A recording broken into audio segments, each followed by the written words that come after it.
Now I'd like to ask to the podium Honorable Taro Aso, Deputy Prime Minister and Minister of Finance of Japan, for his opening remarks.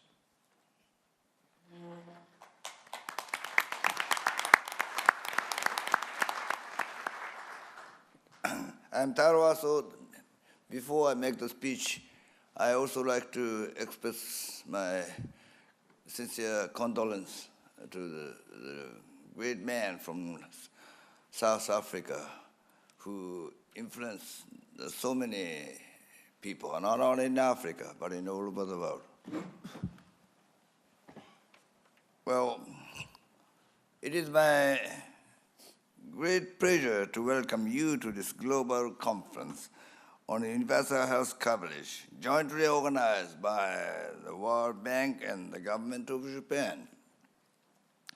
I'm very pleased to see so many participants and would like to thank you all for coming all the way from all over the world.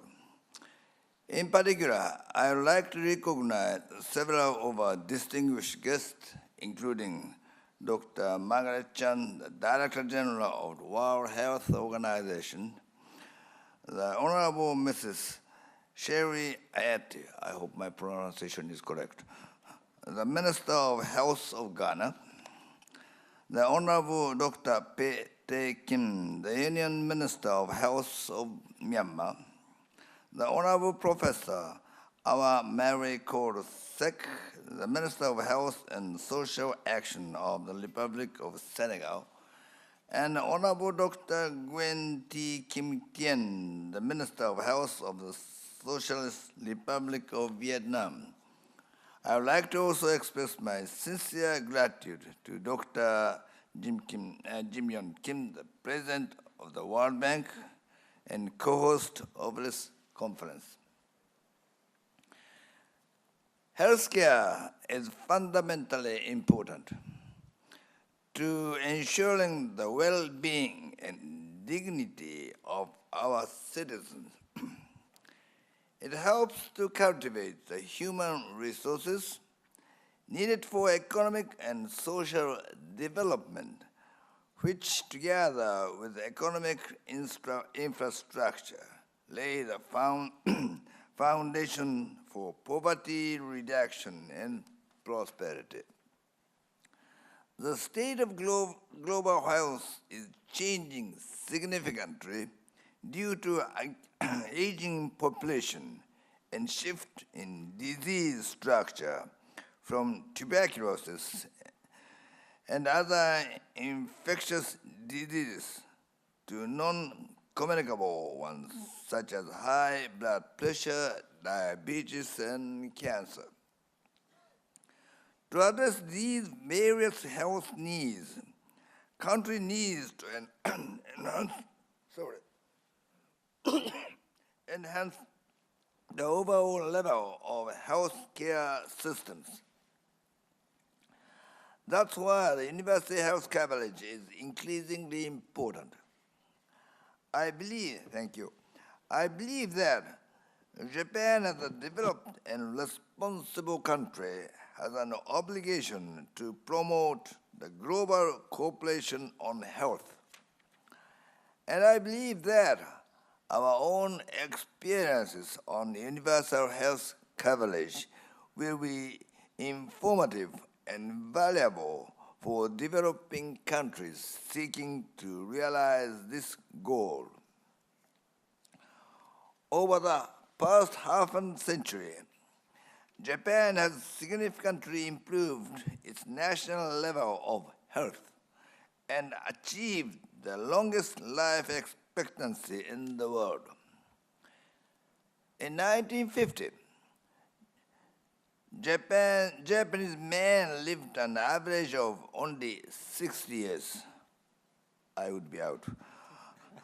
And Japanese women lived an average over 63 years. By 2012, average life expectancy increased to 80 years for men and 86 years for women. This was not something that we accomplished easily. Right after World War II, the national income level was very, very low. But Japan actively invested in public health even before the economy started to grow. Following an enactment of the National Health Insurance Act in 1958, we achieved a universal health coverage in 1961 by making healthcare service available in Japan to anyone, anywhere, at any time. Since then, the system has evolved to improve its fairness while containing costs. For example, we instituted various budgetary transfers and subsidies to reduce the disparities between socio-economic groups. We also introduced a common nationwide medical service fee system to control costs. Healthcare system contributed greatly to the expansion of the healthy and productive middle class, which propelled and supported the economic growth. Today, Japan faces the new challenges. Healthcare costs are growing due to rapidly aging populations and the rising cost of medical technology. To improve the sustainability of healthcare system, Japan needs to rationalize and streamline medical services. We are currently considering several reform measures. For example, we recognize the need to maintain equity, not just between the younger and older beneficiaries, but also among those in the same age group with differing financial means. So, some of our reforms we are exploring include a revised co-payment scheme for the elderly and changing the method of the allocating medical costs from traditional age-based scheme to means-based ones.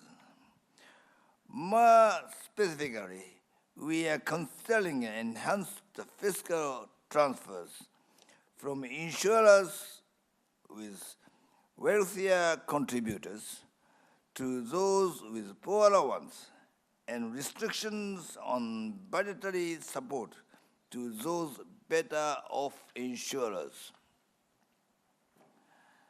Japan's experiences demonstrate that any country at any level of development can improve the health of its citizens, and that investment in universal health coverage yields huge return to society.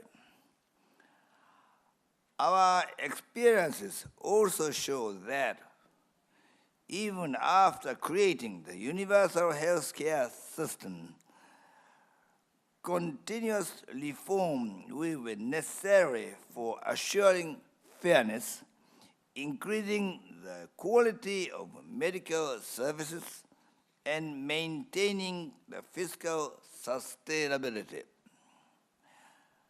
To share these and other lessons from our experiences, Japan and the World Bank conducted a 2-year study called the Japan World Bank Partnership Program on Universal Health Coverage.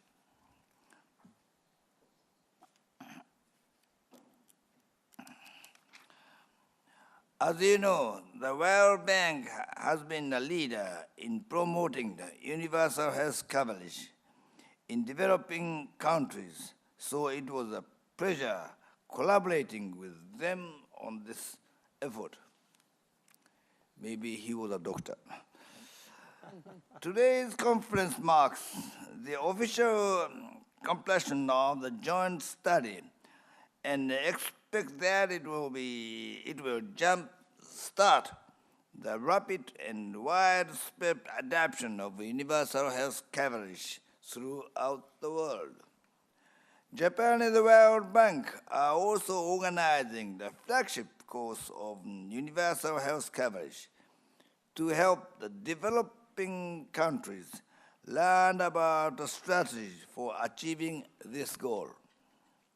About 80 trainees from over 20 nations will participate, mainly health and fiscal policy officials of developing countries.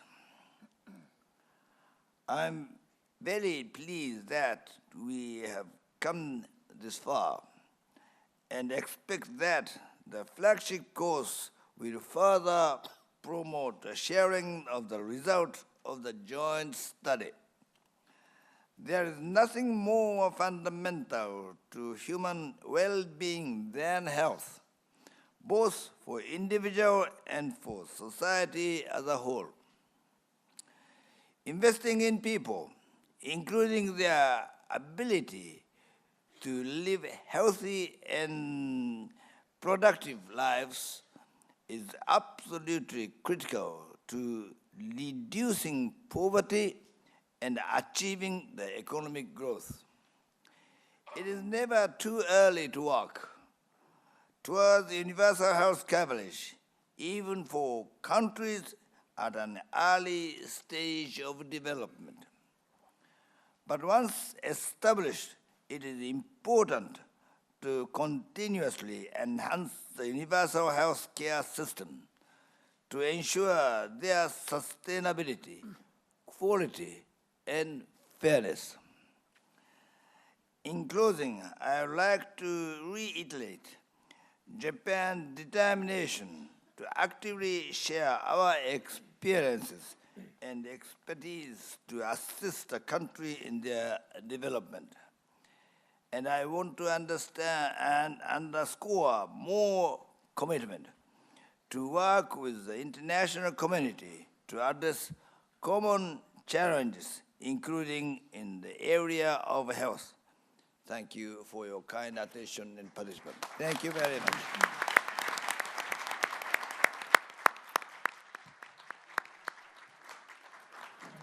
Thank you very much, Minister Aso.